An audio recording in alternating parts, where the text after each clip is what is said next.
یہ اسپیکر جس کو میں حوالدار اسپیکر کہتا ہوں، یہ تمام برائیوں کی جڑ ہے. یہ حوالدار اسپیکر اور لیفٹیننٹ کرنل شہباز خان یہ ہمارے پاکستان کے مالک بنے بیٹھے ہیں. ان کے خلاف ان کو ہم نے گالیاں دینی ہیں، نہ ہم نے کچھ کہنا ہے. ہم کیوں اس کو روز اس حکومت کو لیجیٹیمائز کر رہے ہیں؟ ان کی کمیونٹیوں میں ہم بیٹھتے ہیں، ان کے ساتھ گپ شپ لگاتے ہیں، ان کے دفتروں میں جا کے کافی چائے پیتے ہیں. میری کسی کوئی دشمنی نہیں. 3 دفعہ میرے ساتھ کولیگ رہا ہے اسپیکر. لیکن جب سے یہ حکومت بنی ہے میں نے اس کے دفتر گیا ہوں، نہ میں نے کسی کمیٹی میں شرکت کی ہے، نہ کروں گا اور نہ ہاتھ ملاؤں گا اس سینس میں. وہ عوام کہتے ہیں ہم دہشت گردی کے مخالف ہیں. شہباز خدا کو مانو، خدا سے ڈرو، خدا سے ڈرو. تو بھی کلمہ پڑھتا ہے.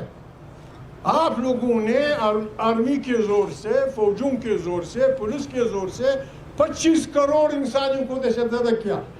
25 کروڑ انسانوں کا مینڈیٹ آپ نے زر اور زور کی بنیاد پہ چھینا ہے، پیسے کے زور پہ چھینا ہے. جو بکتا ہے وہ زندہ آباد، وہ اچھا پاکستانی ہے. جو نہیں بکتا وہ غدار ہے. اسی لیے تو ایک امریکن نے کہا تھا کہ پاکستانی پیسے کے لیے ماں بھی بیچتے ہیں. وہ تم لوگوں کو دے کے ہمیں بدنام کر رہا ہے. بات تو چھوڑیں، کسی کا باپ ہماری یہ ایک مونگ پھلی بھی ہم سے چھین لے پیسے کے بدلے، ایک مونگ پھلی بھی ہم سے لے لے.